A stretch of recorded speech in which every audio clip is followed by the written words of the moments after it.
Hey, what's up guys? Welcome back to another video. My name is Sebastian Georgiou, and this is my friend Ishan. Now, Ishan is the CEO of a company that made $20 million last year. We're going to share with you his journey from exactly how he went from nothing to being the CEO of a $20 million per year company. And that will be all presented in the next 15 to 20 minutes. How you doing, man? Good. How are you? Great. Excited to be here. I'm excited to have you, man. You stick out to me as a person a lot. This is true, okay? When I met you, you talk at lightning speed and you're very well spoken. So you kind of run laps around everyone. Do you understand? You know that, right? I get what you're saying. Yeah, I'll try to not talk too quickly for this one. Let's start at the beginning. What's your backstory? Did you grow up poor? So I definitely grew up here in Scottsdale. I would say upper middle class, kind of like reverse financial stories of most entrepreneurs, right? My parents were well off enough for us to live a comfortable lifestyle, and I was able to have everything I needed. But then kind of when the recession happened back in the day, we went from having money to basically having nothing. And so that was a big transformation to see that happen. And that was a big, I think, inspiration for me as well. But when I was a kid, I mean, grew up your typical nerdy Indian kid, like very academic. And honestly, I think I came out the womb talking. So that's one thing I love to do the most. So, but otherwise, I mean, it was just a lot of like really rigorous education, kind of high expectations, doctor, lawyer, Indian sort of thing. Did you know that you wanted to go into entrepreneurship and make a lot of money, or did you just want to do something incredible? That's a great question. I didn't know I wanted to go into entrepreneurship when I was a kid. I kind of just wanted to be what everyone expected me to be, I think, as a young child. Typical, yeah. Yeah, so it was kind of just like, all right, what will make everyone the happiest? You know, doctor, lawyer, president. It was literally one of my things for like 5 years. It's like, I'm going to be the president, you know? So like, that's kind of how I was as a kid. Tell me then how you got into entrepreneurship. Was there a specific point in your life where you're like, okay, actually I want to become an entrepreneur and I want to pursue like finance? Yeah, I think it's when I got older and I watched everybody have their lives controlled by their jobs and their reality just dictated by that sort of 9-to-5 rat race. And like, especially my parents, you know, watching kind of what happened to them, even though my dad wanted to be an entrepreneur on his own, he broke off and like kind of like fell flat and it just crushed him. And so I just watched how like him trying to go back into that W-2 world just wasn't for him. And I really wanted to be able to create a reality that kind of I was in control of, that I was a master of, and bring a lot of people that I love with me on that journey as well. Okay, so you saw other people in this rat race and you saw them through a lens of like they're stuck or they're doing something they don't want to be doing. And so you kind of got scared and you were like, I'm going to go create my own reality. Exactly. I think one thing I was really lucky with as a kid is being well-spoken and talking really fast is people sort of talk to me like I was an adult. So they would always throw all these crazy problems on me and I would be perceiving it as a child and just seeing how nobody has anything figured out, man. You know, like all these adults who you think understand everything about the world, they have no idea what they're doing. And we were just talking about that before we hit the record button, but we're going through life really fast, right? We grew up super fast. We're obviously doing some pretty crazy things. Even having this conversation is awesome. I know. And the cars and the companies and stuff. And it's like, we've kind of already lived more of a life. Like we've done more than our parents have done. Yeah. We've already like passed them in a race. Yeah. So, and we're younger than them. So it's crazy. And the perspective that we gain is absolutely crazy. I want to ask you this. So how old were you when you came to that turning point? So I was probably like 15 or 16 when I first started to realize it, but it took me until I was about 20 to actualize it. I kind of started by going into different clubs, organizations, like sales stuff when I entered. Like I would create clubs when I was in college. That was my first like entrepreneurial venture, creating a club from start, you know, building up the spreadsheets and all of the finances and putting together, like raising money. And, but that being said, it was really at 20 when I dropped out of school. And that's when I fully became an entrepreneur. When did you make your first dollar? When would you get your first taste of money? Oh, actually that was when I was like 18. So I was the youngest life insurance agent at Emeritus. So like in their 163 years of existence, nobody had ever gotten their license like at 18 on the dot and sold as much as I had sold. I was actually like recognized at a whole conference. It was crazy. They flew us like my whole family to Banff in Canada. No way. Yeah, it was. Yeah, it's just fun fact. So that's when I got my first dollar. So like I was in college, you know, I had like tens of thousands, like maybe 10, 20 grand on me, like, you know, to my name, which when you're 18 is like all the money in the world, you know, and I had a full scholarship since I was a nerd. So I just kind of got to use it on whatever I wanted. When did you finish up with that and what did you do after? So basically, I stopped being an insurance agent when I ultimately became an entrepreneur because you're right. Like I got that first taste of money, that first taste of independence. And I was like, you know what? I like this. I want more of it. But actually, while I was an agent, a really smart and really quirky guy showed up there. For the purpose of the video, we'll call him Bob, you know? And Bob was the smartest, quickest, fastest, wisest man I thought I'd ever seen. And he came out just totally impressing me. I've always wanted a sensei, a mentor, and I was just hooked immediately. I was like, I got to talk to this guy. I got to know him. I think he saw that in me, and he really kind of took advantage of that. And fun fact, Bob ended up being quite a psychopath, but that was a 2-year-long journey we can get into. So you worked for 2 years for free for this psychopath? Yeah, basically like sweat labor. Like he paid for a 4-bedroom apartment that all of us lived in, but it was like 7 of us living in this 4-bedroom apartment, rationing sweet potatoes. Like my monthly budget to feed myself and my girlfriend was like $140 a month. So why did you do that for 2 years? Because I thought that by going through that struggle and that growth, that I would basically be able to come out on the other side, this more knowledgeable, more powerful entrepreneur. And it was kind of from my anime upbringing of just being an anime lover and nerd, where it's like you can go experience all the suffering in the world all at once. And when you come out of it, you will ultimately have the power, air quote, to do what you want to do. What I didn't know is you got to sell your soul in the process. So I went in there and I lost, I think, a piece of me that I'm still trying to get back to this day, frankly.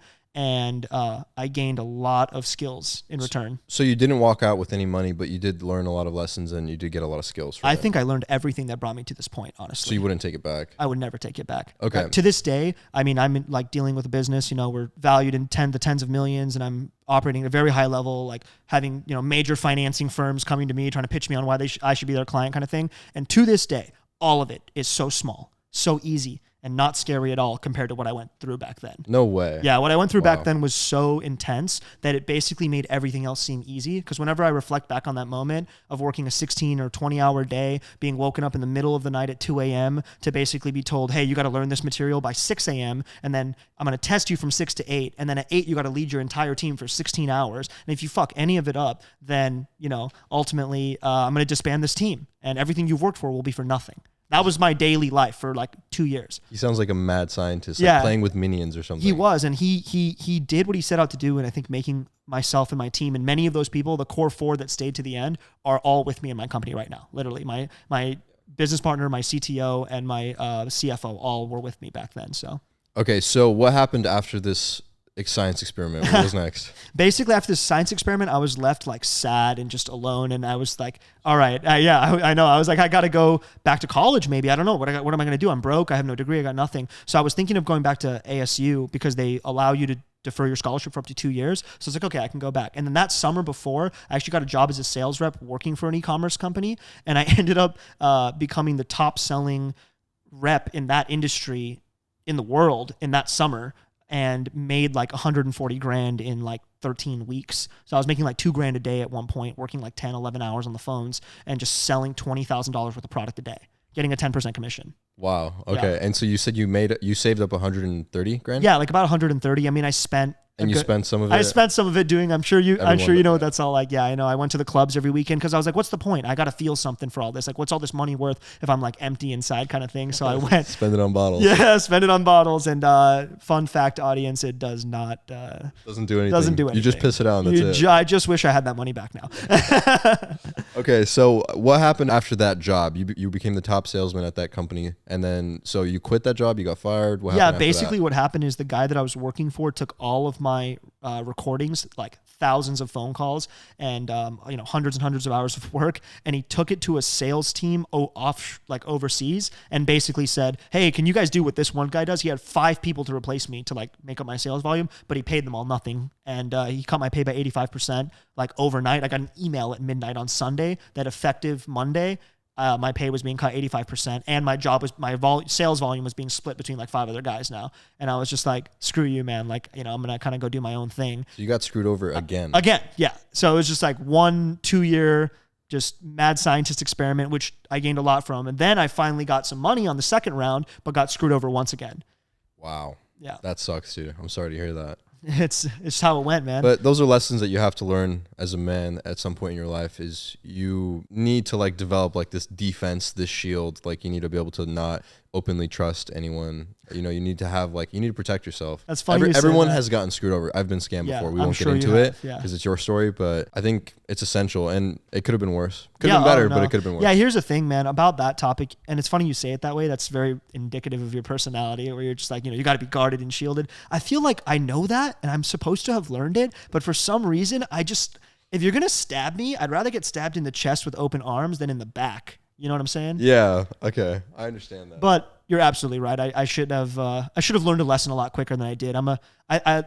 One of the first mentor I was talking about, Bob, he said, Ishan, you're the type of guy that has to burn to learn. And fun fact, really dramatic for your video, I literally have a scar on my wrist from when I screwed something up really bad, and I perceived it to be my fault to the extent where anime style, I was like, you're right. I completely dropped the ball on this one. It's completely my fault. And he was a chain smoker. So he was smoking a cigarette. He just ripped it, cherried it, and he just ground it out on my wrist. So are you serious? I'm dead serious. Like it's right there. See that circle right there? That dark circle? Yeah. So how did that make you feel? Dude, it's crazy. People might think I'm insane because I was just that dedicated to what I was doing. And a lot of people go, how could you possibly ever do that to yourself? But I was prepared to do anything, give anything to get what I wanted and to accomplish my dreams. And I think what I learned is that that's not what it's about. You can't just sacrifice everything to get where you want to go. And it doesn't have to be a great sacrifice. So that's how it made me feel at the time. At the time, I was like, no, this is good. Like, I deserve that. Yeah, that's like how hardcore I can get when I'm in it. What happened next? After the 130K, what was your next endeavor? So basically at that point, I was like desperate trying to figure it out, right? Because I sacrificed my scholarship. So that was the point when I truly dropped out of school. I couldn't go back. It was over. Like if I went back, I'd have to pay, full tuition, which I was not about to do. So essentially the next thing I did was try to find my next entrepreneurial venture. And thus began the journey of like 10 different companies that I launched and ultimately failed at, some which did well, most which didn't, Okay. And was this the company? So obviously this is around when I met you, a little bit after, right? Yeah. A little bit after. You're coming in probably like 6 months after where I'm at right now, 6 months to a year. We both know which, like that one biggest one. Yeah. What happened with that company? Oh yeah. So that one was, it went up in flames pretty hard. So, we built it up, did millions in revenue and took out loans to try to finance growth. Cause I ultimately broke away from an investor who kind of, once again, I felt I wasn't able to do what I needed to do. Can I stop you for 1 second? Yeah. Okay. Most people watch my channel because they want to know how you did that one sentence that you just walked past, which is make millions of dollars in revenue. Okay. How did you make millions of dollars in revenue? Because you went from no money to 130 grand and then you started 10 businesses and one of them made millions of dollars. Yeah. How did you make that one work? So I think step one would be trial and error. There's no secret to success. I think a lot of people want to find that one answer that solves everything, So obviously just being willing to fail. And the second thing was the sales job I had actually was in the same industry as that business. So gaining that ground floor experience, I think, is super important. Understanding the reality. Like I picked up the phones. I talked to customers. I did every role from A to Z to understand what my customers needed and what they wanted. So I was able to deliver that value. So I think a lot of people, like, you really just have to throw yourself into it and understand everything about what you're trying to do.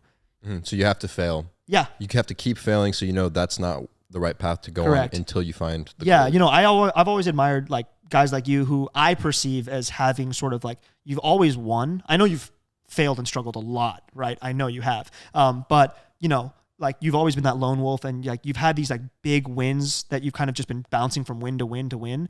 And like my business partner, Dylan, is just like that. You know what I mean? But like I was the opposite. I was just like countless failures until I kind of got it. And I think a lot of people, you get the big one though. Yeah. You get the big fish. That's fair. I do.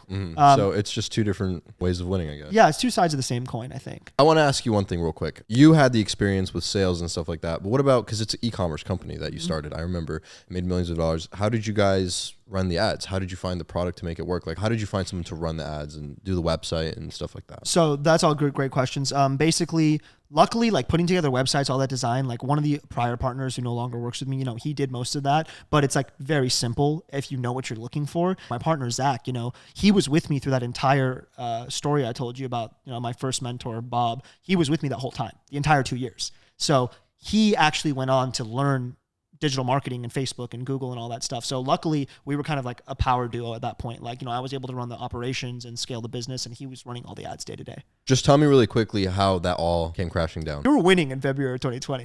I think I was doing okay. I was in the middle of a hard reality, which basically was that the company came down.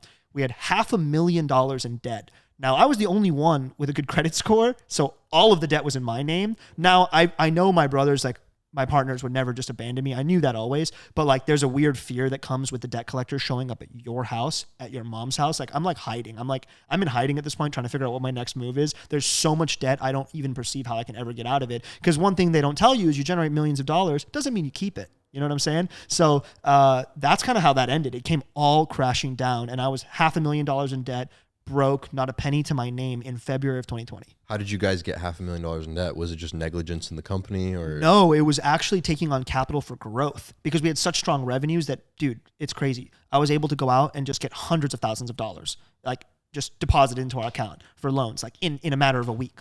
So getting the money was so easy that I just didn't think about all the repercussions that came with it, and I thought that we were going to make it work. Of course, you always do, right? That went up in flames. And then now, how old are you, Sean? Tell them. I'm 26. I just turned 26 a few months ago. So you're 26, and now you're the CEO of another company. Yes. We won't name the company, Thank but you. I've seen this, and it's crazy. When I did ecom, that what you guys are running is what I aspired to one day become, which is like staff in offices, boxes, huge office, full on system. I've seen this in person. You guys are doing almost nearly $20 million, 3 failures, and then now this. Yeah. So tell us this story without giving away too much detail. Yeah, no, absolutely. So basically we pivoted, in the same industry as the first, like from my sales job to the first business that failed, this next business is in the same industry. So again, trial by fire, grow through failure, essentially, for me at least.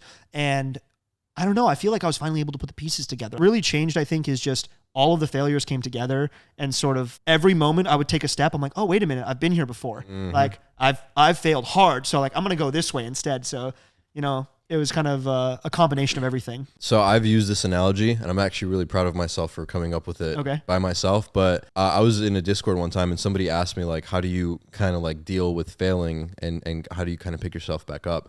And I was like, well, really, failure is good, because as an entrepreneur, our jobs are to just constantly put out fires and fix things. Yep. So if you could put yourself in a maze, making the wrong turn is like, okay, this is wrong, I have to go a different direction. That's like the way I think about it. So if you put yourself in a maze and you have to escape, it's going to take you a really long time. You're going to fail a bunch of times. Yeah. But if you do find a way out, if you do find a way to make it successful, or like, let's say you make it halfway out and then you restart, how much faster are you going to get to the halfway point? Exactly. How much faster are you going to get out if you already got out? That's and so now, true. if you ever start a company similar to this, it's going to be way easier. You're going to do it way better. You're going to make way more money. And so it's like these failures create these neural pathways in your brain, and you're like, okay, we don't do that. We do this. And then you level up, and okay, we don't do that. We've been here. Level up. And so it's like you get that confidence and you get that knowledge, and then it just becomes easy. So you need to fail. Yeah. You learn more from failure than you do from winning. Absolutely. I would say that I'm a product of my failures, not my successes. Mm-hmm. If anything, like,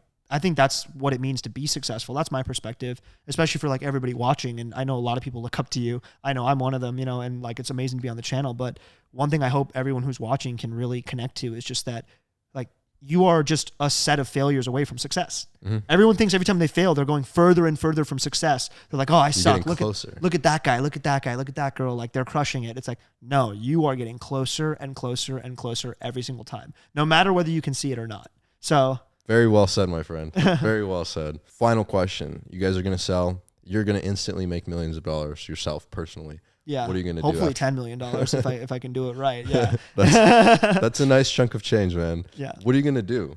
That's such a good question. I'm honestly even like kind of keeping myself up at night about this one. I think we want to, my partners and I, we're probably just definitely going to go into another venture together. But personally, I'm obviously going to have a lot of doors open for me. It's not just one thing I need to do now. I really love the idea of like sharing my story, maybe writing a book. I'd love to do a TED Talk one day. All those kinds of are dreams of mine. But I think most importantly, I think I want to turn around and invest in the next generation of entrepreneurs. Like, I want to find the next person, give them the pathway to kind of get to the next level. Like, I'd love to do that. That's something I'm really excited to try. Beautiful. I love that philosophy. Guys, you heard it then. Go follow Ishan on Instagram because he's looking for people. I think that's a great story. Thank you so much for coming on, bro. Appreciate it. Dude, thanks for having me. Well, that's it, guys. Ishan, thank you again. Thank you guys for watching, and we'll see you on the next one. Peace.